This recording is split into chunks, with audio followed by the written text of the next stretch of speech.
Welcome to Cornell Keynotes. My name is Bruce Tracy. I'm on the faculty at the Nolan School of Hotel Administration, and it's an honor to introduce my amazing colleagues Jake Basham and Cleo Knowles. Thanks so much for taking the time to share your insights with us today. We'll be focusing on employment in the hospitality industry. With approximately 17 million employees in the United States, the hospitality and leisure industry remains one of the largest and unfortunately most volatile employment sectors, with frontline turnover rates continuing to hover at around 50 to 80%. And there are an estimated 1 million current job openings in restaurants and hotels alone. Scarcity and demand are exceptionally high, and there's no relief in sight. So in this session, my colleagues and I will explore the current and middle-term employment conditions and highlight some low, no, and easy tech responses for addressing some of the dynamics. So happy to take your questions in the chat, and we'll be looking for insights that we can get started now. So let's start, Jake, with your take on the current state of play regarding employment, and just give us an overview of what you're looking at, both externally and what you're hearing from some of your own team members. Sure. Thanks, Bruce, and thanks everyone for joining on this very timely topic. You know, I think what we're seeing in the hospitality industry right now is really a mirror of what we're seeing in the economy.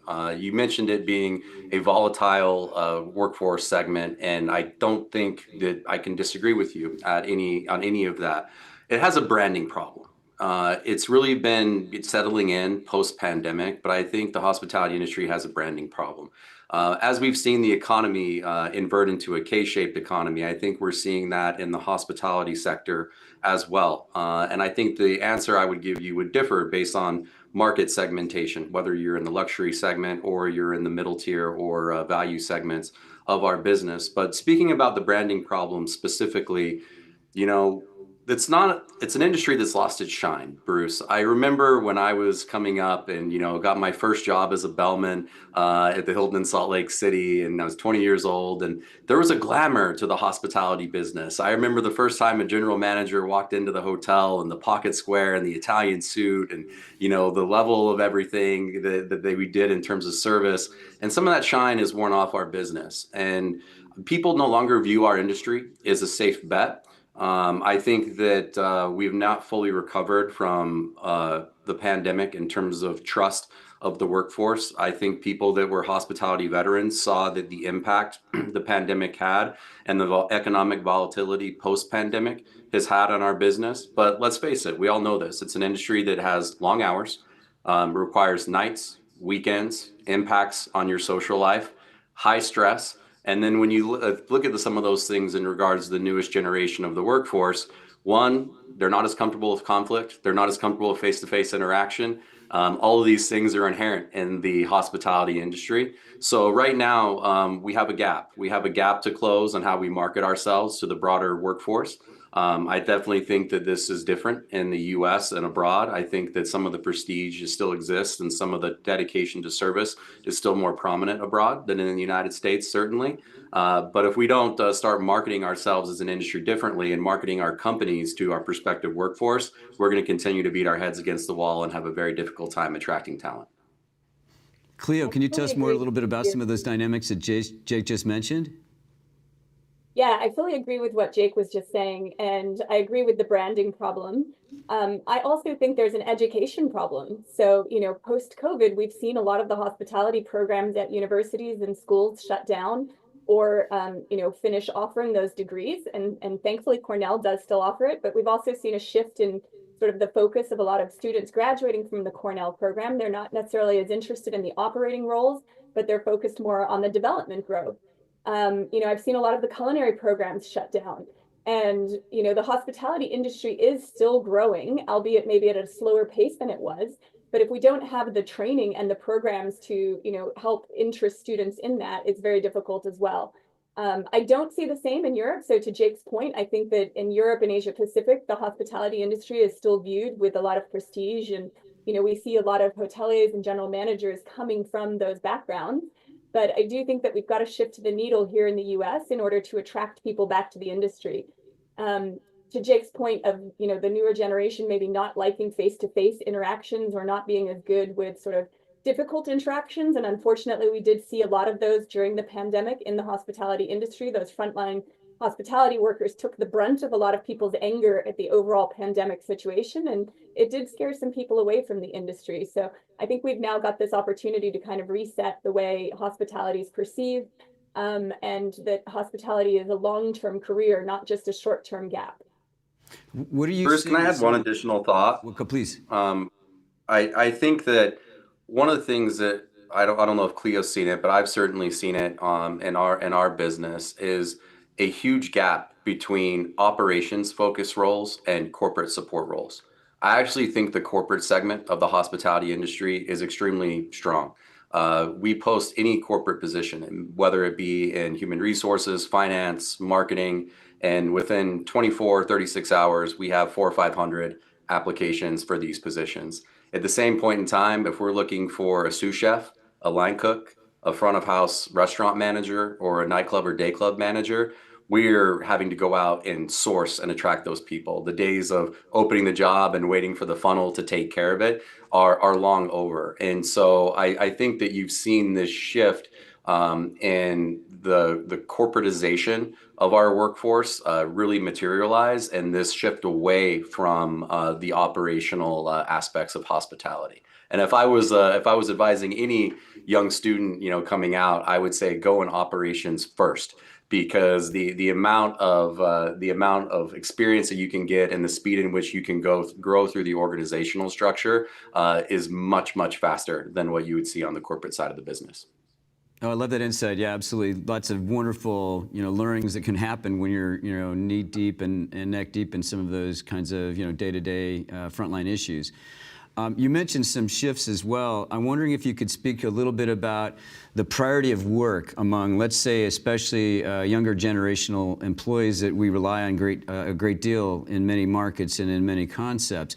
And is the priority around work also kind of shifting a bit as well? And how are you seeing some of the preferences or values of the younger generation play out?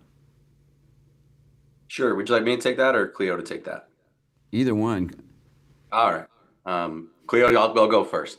I think that what we've seen with the younger generation is an inherent distrust in institutions. I think that is presenting itself at the societal level, but also bleeding over into corporate America as well, where they're coming in with kind of a side eye or a pessimistic view of what it is like to work, particularly for a large corporation, which many of us in hospitality work for these large corporations, and the view of work is very different. I remember when I started and I knew that I was, going to make life sacrifices and do what I need to do, relocate 10 times as I was climbing through the hospitality org structure. And I think what I've seen, I'm overgeneralizing, of course, with the younger generation, is they're less likely to sacrifice life and life experiences for that of work, particularly if they don't see inherent value in that work, whether that value be connection to meaningful work, economic improvement, or career growth and experience growth.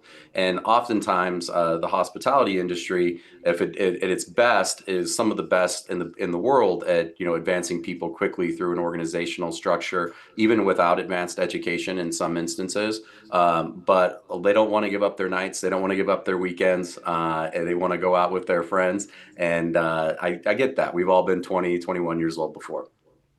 Sure. Well, and if I may add to that, I do think that part of this also did come again as a result of the pandemic when, to your distrust of institutions, hotels laid everyone off because we had to close the doors. It felt a lot more scary to employees at the time when they were re-entering the industry, like, how long do I actually have this job for? So those days of like having a job for security reasons has gone away. I think also with the pandemic, the generation that's entering the workforce now got used to sort of doing schooling from home, doing a lot of things remotely. And the hospitality industry is inherently a hands-on industry. You cannot tell a bellman, sure, you can work from home today. A housekeeper can't choose to work from home. So having to show up and be at a workplace every day is also not something that a lot of the younger generation it doesn't seem to appeal to as many people. That being said, I think the point that you made about it's an industry where you can also grow very quickly is a really important one.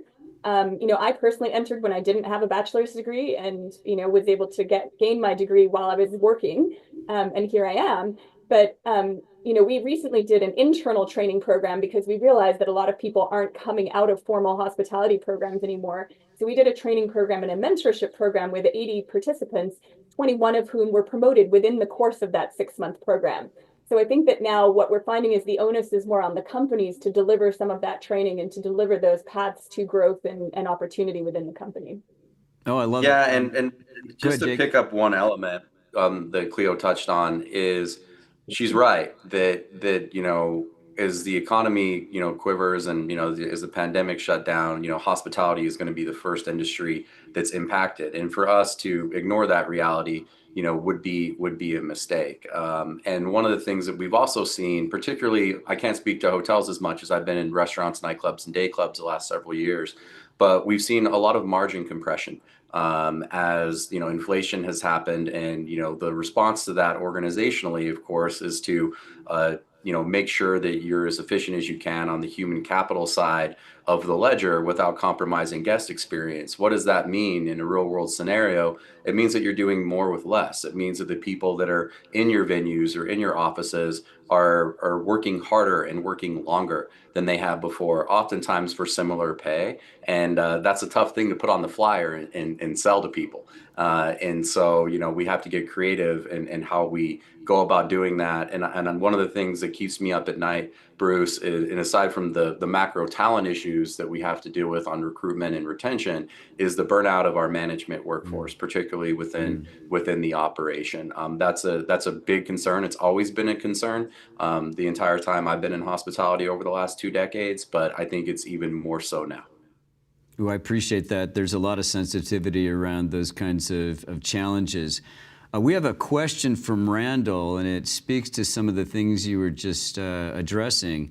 He notes, I myself have been in ops since the day I turned 18 and now extending my education. Now, that being said, I've run into a few problems being what I feel is stuck in my current role as an executive steward. How do I break free and expand beyond ops? To the notion that you were talking about earlier about advancement. What are some of the words of wisdom, Chloe, you can offer, and then Jake? Yes, I mean, I think, it's very hard to say without additional context on the organization and the role, but I think, you're taking the right steps if you're already taking steps to get advanced education. And the key thing is also just to keep putting yourself forward, making sure that your people or HR department know that you're interested in growth, that you're speaking to the people in the departments you want to grow in, not just, oh, I'll do anything else, but being very specific and applying for those internal roles, and having those conversations with both your manager and the manager in the department you want to work in. I think those are really key, sort of ways to just be noticed and get that attention for you. Certainly. I agree. So many people don't make it known about their desired intentions and, the fact that they want to grow. So make sure that that is known in your organization, both in the operations hierarchy as well as in the human resources side of the business. And then, one of the things that some HR people might disagree with me that I'd give you advice on is don't be afraid to switch companies. If you make it known and you put the time in an investment and your company can't meet its end of the bargain, there's a lot of companies that are looking for talent all over the place. We're among them, and so don't be shy about switching companies if your current organization can't meet its end of the bargain and your expectations.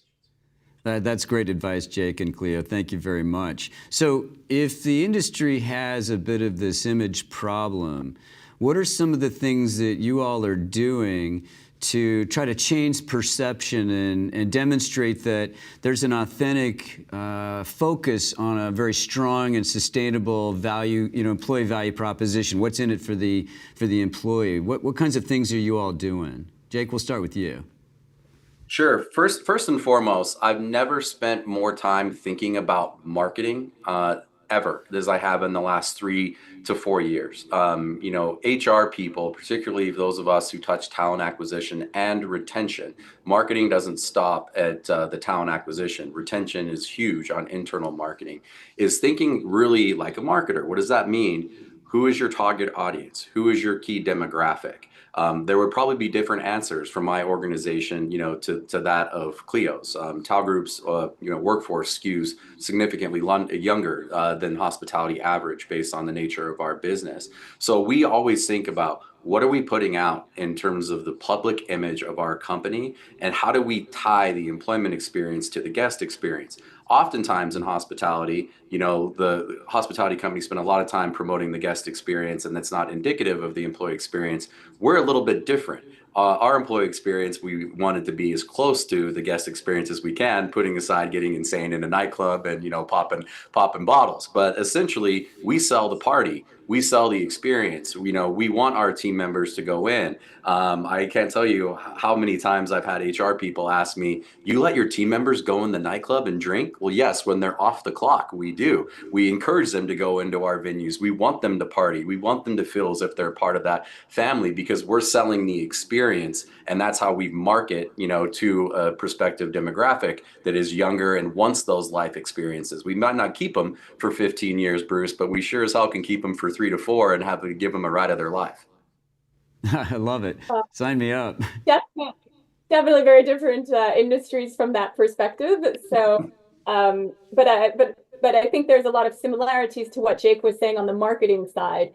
So for us, our employer branding is just as important as sort of our guest branding. And making sure that, like, when we're recruiting team members, we don't have a picture of a guest doing yoga on a rooftop at sunrise, because that's not what the team member experience is going to be like.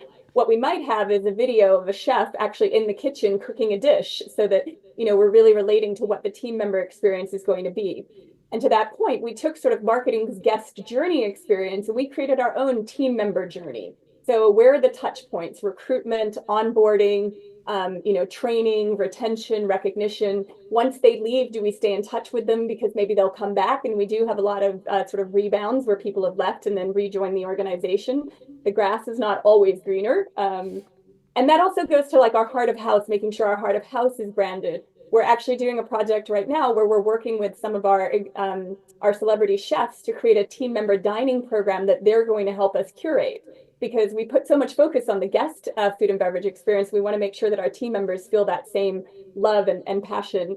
So I think for us, to Jake's point about marketing and branding and making sure that we're really looking at what is the team member experience and what is the team member joining for, and then sustaining that through the culture and through all of the different touch points of making sure that we're being really thoughtful and deliberate in how we're doing it. There was a great quote, and I don't remember who to attribute it to, but it was like, every company has a culture, but not everyone has a deliberate culture. So making sure that we're really deliberate in how we're approaching it is really important to us. I think that's so well said, Cleo. And Bruce, I think that what I would encourage for those of you who are in human resources and joining this keynote is to review all of your public channels. Review your website, review your LinkedIn feed. One of the things that that we did in Tao Group is we've essentially 4x'd our LinkedIn followership by partnering with the same the same marketing team members that run all of our social media channels. We have millions and millions of social media followers through all of our different channels, and populating our LinkedIn channel with a lot of guest-facing content, but employee-facing content, and then a lot of career stories. When Cleo said be very deliberate, I couldn't agree more, because we mix in. We did something called Spill the Sake, which is a series where we essentially spill the tea, but so the sake, because we have mostly Asian concepts, and we talk about what is like at Tao Group Hospitality, to give that realistic job preview, to show people who have grown through the organizational chart. But it's also light and fun and quick hit, and then it doesn't just land on LinkedIn. It goes on Instagram. It can go on TikTok. It can go through all the different channels that we do. But you have to be very deliberate in your messaging and think about who are you messaging to, not just some general flyer. And so I think that's important for HR people to spend more time with their marketers and how you go about marketing to the workforce you want to attract. I love the narrative focus and being able to in fact control some of what you're trying to convey about what employment can be like, and in fact be aspirational, and especially highlighting many of the wonderful things about the industry that it offers, from advancement to really kinds of dynamic experiences that make you really feel like, gosh, this is a wonderful place to be. You both sort of indicated that your roles now are expanding a good bit. Can you speak to some of the kinds of structural or other kinds of programmatic changes? Jake, you'd mentioned marketing is subsuming a great deal of your time and attention. What are some of the other things where you're finding yourself focusing to make sure you're either authentic with some of the things that you're putting out there and making sure that you can be very consistent in the delivery of a lot of your programming, but other things you're trying to do to move the dial and make sure that people understand you as the outstanding employer that you are? Sure. I think that the HR function has evolved so much over the last 2 decades. And, now what I would think of traditional core HR issues might be 35, 40% of my week. The other issues could certainly be more commercially focused, how to help strategically align a business, how to do goal achievement, performance management, how also to, help managers with retention recognition efforts, and be more of an advisor in the business outside of just human capital than we've ever been before. But as much as we're talking about marketing and fluff and culture and some of these other things, I think that the industry has to take a really hard look at how it compensates and rewards, team members. As much you could have all the fluff in the world, if people can't make their bills, you have a problem. And one of the things that we did, and it was a strategic choice, at least for Tao Group. And now, granted, we're in the restaurant and nightclub sector of the hospitality business, is we have benchmarked and done all of our compensation and total reward stack to that of the luxury hotel sector. Right. So that is unheard of in our market segment. We're in the 95th percentile of how we reward people within the restaurant space. We would probably be closer to the 80th percentile in the hotel space. But we've essentially built our internal, total reward stack to match that of companies like Clio's, my former company, like Lowe's and the Hiltons and the Four Seasons of the world. And that really gives us a leg up, on the competition. And yes, does it come with some expense and financial investment? It does. But what we've been able to do, Bruce, is we were able to take the talent shortage of the immediacy post-pandemic and show the value of spending that money and sustain that over the course of the last few years. But I also think that, you need to look at some other unique things to do, such as commission-based earnings. And I know it's harder to administer and things of that nature. There are wage and hour implications, but we have to compensate differently. You need to create ways in which tip earners and lower hourly earners can drive up their revenue if they perform. And so as much as we're talking about culture and all these types of things, people still work for money and bread. And we need to make sure that we hold up the end of the bargain on that. I love it. Yeah, and I fully agree that compensation is definitely a challenge within the hospitality industry. What I actually find is a lot of times the hourly team members can often make more than the management team members because they are making overtime or they're making tips, they're making commission. We actually created a structure where our culinary team members can also receive a portion of the tips and a portion, we have an extra charge that goes directly to the culinary team members. And then the challenge that we have is then you move into management and you're at a static salary. So we're also looking at creative ways of improving that. But back to your question of what other areas do we focus in, Bruce, one thing for us has really been the technology space and AI and how AI is going to impact the future workforce or how AI tools can simplify it from the corporate side, at least. I don't think that we're going to be the company that launches the first fully robot hotel in the US. I know there are a few robot hotels already in Asia, and I know some places in Vegas have experimented with robot cocktail makers and things. But for us, it's like finding that intersection between technology and humanity and where are we leveraging the best of it. So I actually made a joke to my CEO yesterday that I needed to hire an HR person to do all of the traditional parts of the role, right? The employee investigations, making sure the benefits are there, all of those pieces. Because if you're really being strategic and trying to think 3 to 5 to 10 years ahead of where the industry is going, it's my job to think about that from a talent perspective, to think about that from a workload perspective, and so forth. Well, Yeah, it's so true. Segue. Like Go the ahead, Jake. technology piece is one of the things that in my role as CAO, I oversee our information technology division at Tao Group. And so it's been a little bit of a learning curve for me to, turn myself into much of a tech nerd from a people and HR nerd as I can. But the amount of new change and disruption that's coming as a result of artificial intelligence cannot be overstated, at least from what I've seen from all of the major, demos I've been in with the big players of Microsoft and Google's and, other ancillary companies. But I also think that one of the things that we can do in the hospitality sector, at least how we're looking at it, is we, determine how we want to deploy AI in our business. And this might seem a little bit weird to people, but we're looking at AI as a path to wellness. And what I mean by that is it goes back to what are the key concerns we have: management burnout, number of hours working in a week. So yes, while we want our managers to work more efficiently, how can we have them work less hours, or how can we have them work more hours doing things that are inherently rewarding for them, such as driving the guest experience, making sure that team members are taken care of? So how can we deploy AI to simplify their administration, to get through their emails faster, to make sure that their schedules are done in a more efficient manner, with auto scheduling and different AI tools that happen from there. So we're not looking at it as a way to reduce headcount. We're looking at it as a way to better keep the headcount that we have, because you don't get into hospitality and become a restaurant GM or an executive chef because you love doing payroll every week. Like that's not There's an app the for that. inherent vibe. Yeah, it's not what you're in. You want to be creating. You want to be doing different things. You want to be selling wine. You want to be, doing all of these more exciting initiatives. And so when we're looking at how we're deploying AI, that's the lens in which we're looking at it right now. That lens could change, in 2 to 3 years, but the amount of time that we are spending in HR getting up to speed on technology innovation, as Cleo mentioned, cannot be overstated enough. I love it.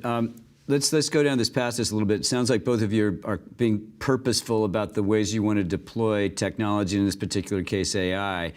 Can you tell us a little bit about how that informs your choices about sourcing talent and the kinds of people that you may be looking to attract? And some of, Jake, as you mentioned, the ways in which you might deploy this to affect retention through, as mentioned, wellness or other kinds of channels that these kinds of tools may be able to lever. So appreciate any insights you can speak on those topics. Sure. I mean, I think that a couple, 2.5 years ago, when we deployed AI and talent acquisition, it was very novel and we were front edge at the time. I think, most everyone has done it to varying degrees now. We made the strategic decision to put it on the front end of the funnel, but have as much human interaction in the talent acquisition process as possible, because AI can't judge personality, can't judge vibe and attitude and table side presence and, and grit and some of the things that we look for in our workforce. So talent acquisition was definitely the tip of the spear for HR AI. Now it's coming into scheduling and workforce planning. And we're in the middle of an AI implementation of a new scheduling tool right now that not only is meant to help our managers schedule faster and more efficiently, it's also helped to drive more stability in the scheduling process. One of the things that we talked about was the volatility of hospitality. We're a spikes and valleys business, and that's very disruptive to people's lives. So one of the things that we're having our AI engine do on the back end is to look at our business forecasting, to upload all of our revenue performance, our cover counts, all of those types of things, to understand, whether it be weather, whether it be sporting events, whether it be the convention and visitor bureau calendar in our markets. What are all of these things and what is their impact on demand, so we can stabilize our staffing schedule, both for, optimization in terms of labor cost,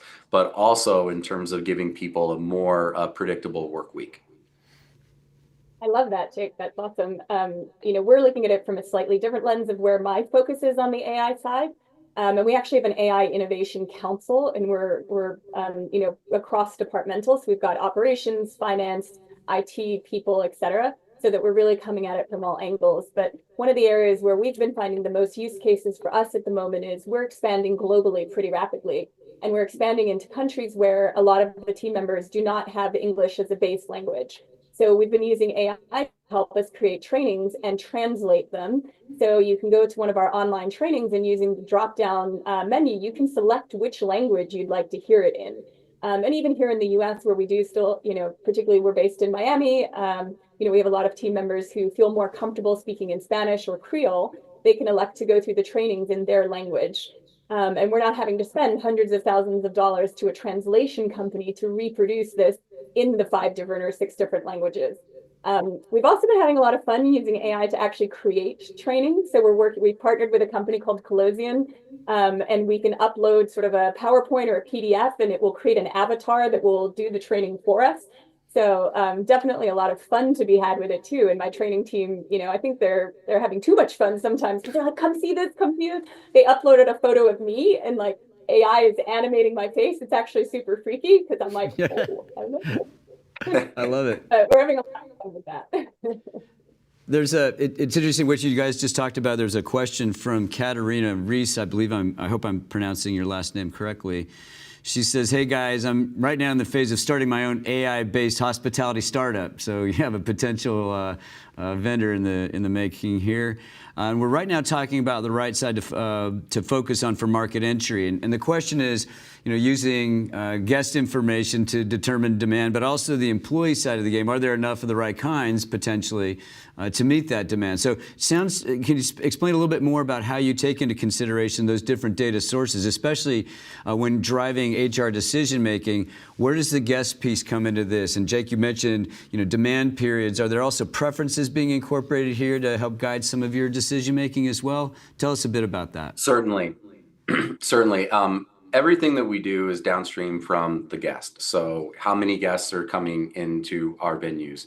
What type of experience are guests choosing to have? So yes, there needs to be a handshake that occurs in terms of AI between what we would call, a point of sale system, our POS in the restaurant and nightclub space, and also a CRM system, that we're in the process of revamping right now. And that is meant to, take data from our POS, transition it over into guest information, guest preferences. Hotels have been doing this for, decades now, in CRM very well. It's much newer in the restaurant space, but we also have a lot of more micro data on guests, and down to the fact of, does this person want caviar on top of their oysters, and like all of that type of stuff. It's a much more detailed surface experience than say, which pillow you want to have in a hotel room. So everything that we do in terms of data starts with the guest. And then based upon that guest demand and that guest experience, we have to fill the gap with labor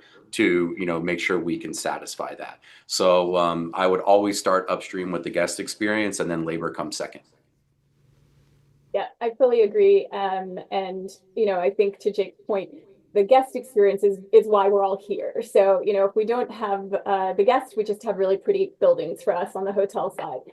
And training the team on how to use these tools. So we've got an incredible guest-facing app that we try and get guests to download before they come and fill out their preferences form. But I'm a big fan of Will Gadara, who talks about how one size fits one in hospitality. So you don't want to go to a hotel room and have a bottle of red wine and a fruit plate if that's not something that you get excited about. So being able to put in your preferences, like I like still or sparkling water, I like red or white wine, or I don't like wine at all. And then having the team member trained to go and make sure that they're looking at this information before your arrival. Or if you're in our restaurants, it's already noted that you have an allergy to fish or you have a gluten allergy, and we ask you about that up front. I mean, we should be asking for allergies anyway, but isn't it nice if we already know and we're acknowledging it? Doing the same with celebrations. So somebody's coming to stay with us because it's their spouse's 40th birthday, making sure that we note that and we raise it and we celebrate it and offer opportunities for that celebration. So it really helps ease the team member experience if they have these tools to hand, to help make the guest experience better, to help enhance it. And then they're empowered to help bring that to life. So I think there's just so many ways that AI tools can be used for good. And getting more guest data to help drive the guest experience is definitely one of them. Nice. Can you Bruce, speak? just Go ahead, if you don't mind, please. like one of the things that I can't help to think of, and I think it's important when we talk about just the state of the labor market and the industry, is we really need to be tripling down on retention. And what I mean by that is, we spend so much time thinking about talent acquisition and how can we acquire and attract the right talent. If we're not thinking about retention twice as much as talent acquisition, you're never going to catch up. You're going to be constantly on a treadmill. And I'm sure Cleo has several examples. I have several as well where we've really changed how we onboard, how we view training. Like the old adage of talent churn is no longer doable in the operations in particular. The guest experience suffers, the team member experience suffers, particularly when teams are lean to begin with. So I would say that turnover reverberates so much harder in the organization than it used to. And one of the things that we've done is we've created much more extensive onboarding and training plans, and that was a change management process we had to go through with our operators. They're so used to hiring someone, HR turning them over and then throwing them right on the floor, and that can't happen, anymore. We do 1,000 covers a night at Tao Vegas or Tao Downtown. That's not that's like welcome to, your crazy experience and then go die. Like it's really insane. But but we have to slow down and be more deliberate about training. When she mentioned about how AI, can help train and bring more training content together, I don't think that training can be talked about enough in the context of the workforce, particularly when we're looking at people who are coming into the hospitality industry for the first time. We're having to, expand, what would be an acceptable candidate. Not every candidate can have 2 to 3 years experience in every single role, as the talent pools have gotten more shallow. And therefore, companies are forced to invest more in training and retention in general. And what I mean by retention isn't just how you onboard, isn't how you train the job. How do you constantly keep a workforce connected to the broader business? Yes, that is through recognition. I think it's through, more importantly, through internal communication and building a sense of community. We've invested a huge amount of time and dollars in criminal and internal communications within Tao Group. I selfishly think, we do it, among the best in class in the industry, but obviously I have a biased perspective. But we have a very social media heavy workforce. Once again, excuse younger. So we've created this internal platform for them, and it looks like us. It feels like us. The energy through our workforce and our vendors, our venues comes through, on the feed and everything else. And so I think that as HR leaders, you have to really pause and think about, why are people continuing to work for you? How can you keep them more sticky in terms of talent so you don't have to go back and search again? Yep, I completely agree. And, I know you had shared that you have pretty historically low turnover numbers for your industry. I don't know if you want to speak to that before I steal We your have thunder. restaurant industry runs 80%. We run 37 at Tao. So less than half. Which is incredible. And, we're at about the same in terms of turnover, which is also very low. Not quite as big a gap, but usually the hotel industry is in the high 50s to 60s. We're also at 37. And I think that a lot of that comes from a lot of the things that Jake just spoke to. I want to build on what he said about training, because yes, entry-level job training is so important. And I think we used to always leave it to the managers or directors of the departments to handle, but it is very important that we're thoughtful and deliberate and help them structure what that training is going to be. The people team, in my opinion, has to at least be involved in making sure that's actually happening. Otherwise, to Jake's point, it's like the Hunger Games at at the nightclub. But for us, it's also about the leadership training, because what we do find is we do a lot of promotion from within. But just because somebody was a great bartender doesn't necessarily mean they're going to be a great bar manager. So about 4 years ago, we rolled out a leadership program, a leadership training program, and we have 6 core modules, and then we have another 12 sort of additional add-ons. But, training leaders on some of the basic skills that are not necessarily basic, because they may not have learned those in their prior roles. And we can't assume that just because their title says manager that they already know it. So things on how to communicate, how to give performance feedback, how to have difficult conversations, how to lead with curiosity. And we say curiosity because we don't want to just have, everybody say, okay, well, they were late 5 times. Well, why is this employee suddenly late? Have you asked them if there's something going on at home? So, really giving those leaders the skills to manage team members and to be representative of the organization. And to Jake's point, also community and communication are just so critical, and making sure that you're communicating with the team members. And going back to what we were saying about marketing, that's where involving the marketing team has gone a long way for us on our internal platforms, making sure that we're sharing what we're sharing externally, that we're sharing it internally too, so they can celebrate the successes and get as excited about what we're building as we might be. It sounds like, in fact, you're flipping the script a little bit, and instead of using, for example, learning as a mechanism for people to get better, it's a really almost a reward for, hey, look, come be a part of this and grow with this, and we're going to give you a ton of experiences and resources to, enhance your professionalism. And is that sort of, again, getting it back, some of those changes in terms of the mindset of the workforce, that they want to feel more sense of meaningfulness at work, and this is one of the levers you're pulling? Certainly. I think that people in general, everyone's unique. You have those some people who get into that job and they just want to do that job for 30, 40 years. But I think that that's far more the exception than the rule nowadays. I think people want to feel a sense of purpose, and a sense of purpose that they're heading towards something, that they're growing towards something. And and I'm happy to hear like what Cleo and her organization is doing. We're undertaking very similar initiatives, a little bit different, in terms of doing it from a 9-boxing and a high performance, high potential standpoint, but also, taking people from like kind of the center of our org chart and getting them a lot of exposure to the more senior level leaders in our organization, upwards to our C-suite. And I think Cleo mentioned the mentorship program and things that they've done at Starwood. We've tried to do, a similar vibe, with what we call the Tau leadership experience, where we take those people that are high performers, high potential people we do not want to lose in our business, and we want them to feel connected into the most senior level leadership of our organization. 1, to build relationships. 2, to make sure that they feel seen. And 3, to school them on every aspect of Tau's business, because we want them to take on future and larger roles.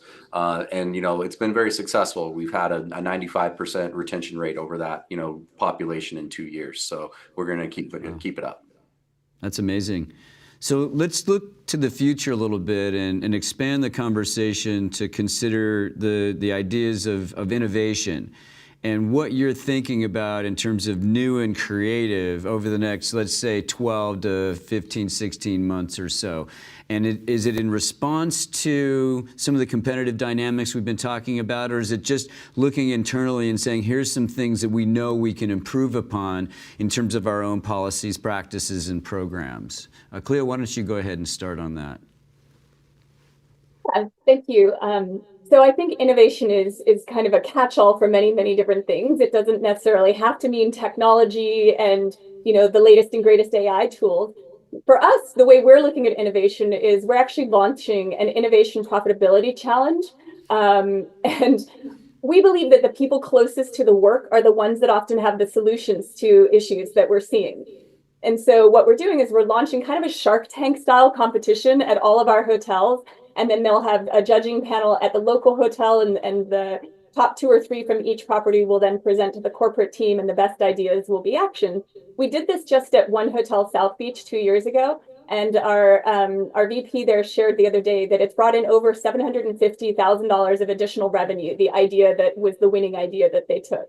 And there doesn't have to be one single winner. They might all be winners. And it might not always be about improving profitability. It might be about saving money, and maybe somebody's seeing a place where there's a lot of loss. So for us, innovation also is about involving the team members in the next cycle of the company, and what ideas do they have for us to help grow and retain as well. And when you were talking earlier about the purpose of the company, for us, it's very clear. The Starwood Hotels motto or purpose is improving the planet one hotel at a time, which is very broad for our sort of 3 brands, but that's really sort of the approach that we consider when we're doing an initiative or what countries we're moving into. And for one hotel specifically, it's do all the good you can and be a platform for change.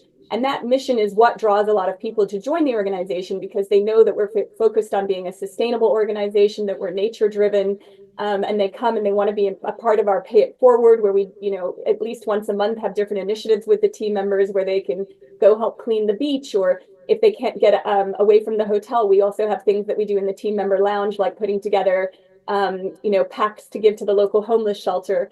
in our rooms for our guests, we have something called the One Less Thing program, where there's a little wooden plaque. And if they have an extra piece of clothing that doesn't quite fit right, they can leave it behind. And then we take those and donate them to a local charity.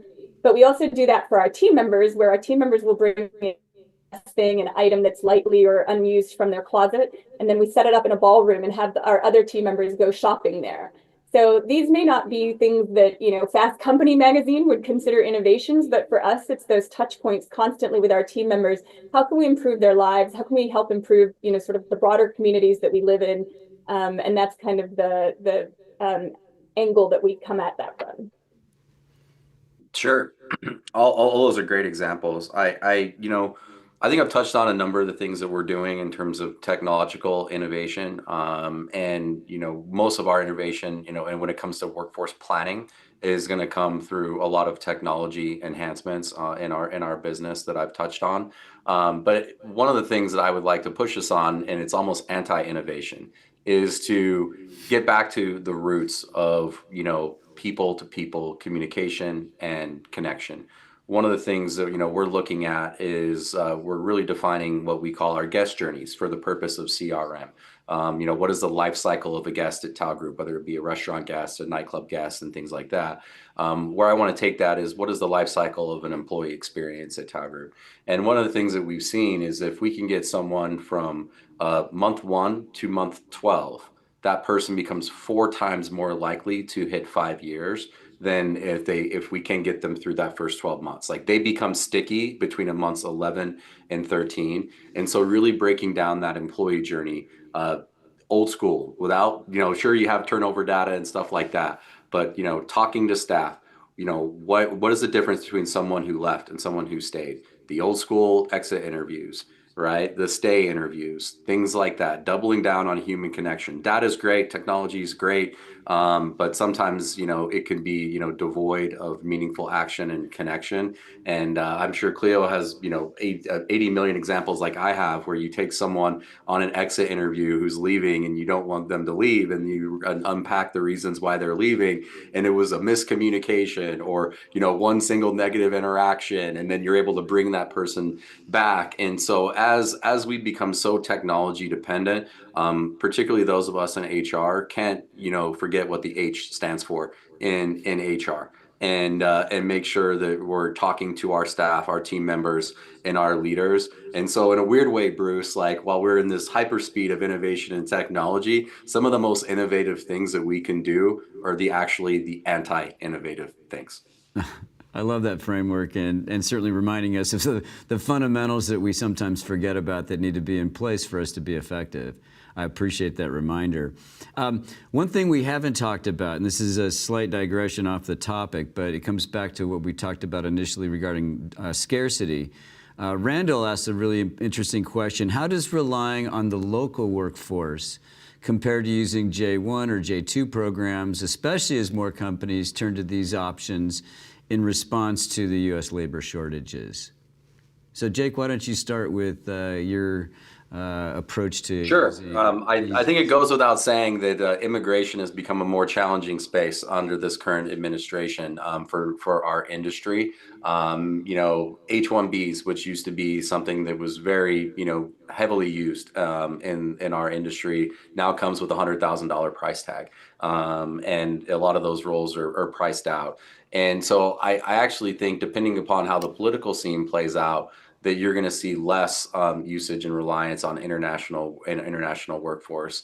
And candidly, we're lucky. All right. What I mean by that is, our 2 largest U.S. hubs are in 2, huge economic centers for hospitality. One being Las Vegas, where the entire economy is essentially hospitality dependent, and the other in New York. And then you have LA, Chicago, and Miami, and some of these other markets. So based on where we're at, we don't have to deal with some of the labor shortages that occur in secondary and third tier markets. Thankfully, I don't think that you're going to see a Tao restaurant restaurant in Des Moines, Iowa, anytime soon. It's not really our demographic, but in fairness, I don't envy those leaders that have to work in some of those markets because the labor pools are significantly shorter. But at least for us, like we've seen a drawdown on the usage of our international, visas and workforce over the last couple of years, and I think it'll continue that way for the next couple of years. I agree, and we definitely want to hire locally wherever that's possible. I actually have a relocation company that keeps trying to get me to do business with them, and I'm like, we just don't have that many people that we relocate because we want to hire in the local neighborhoods and communities. That being said, we do have properties in some remote locations, and we do have a J1 program for some of those, and we build employee housing, et cetera, because they're just not in a center where there are a lot of people living. So when there's a shortage of talent, we have to develop that. But what we've done with our J1 program, because that is a management and training program, we try and hire from countries where we also have hotels. So after they finish that, we see it almost as an internship program. Then they go back to those countries and work in our hotels in their local countries. So we see it more as a talent pipeline for our international expansion. We certainly always want to hire local and within the local communities where we can, because that's what we're here for, is to be a part of the community, not to try and impose ourselves on a location.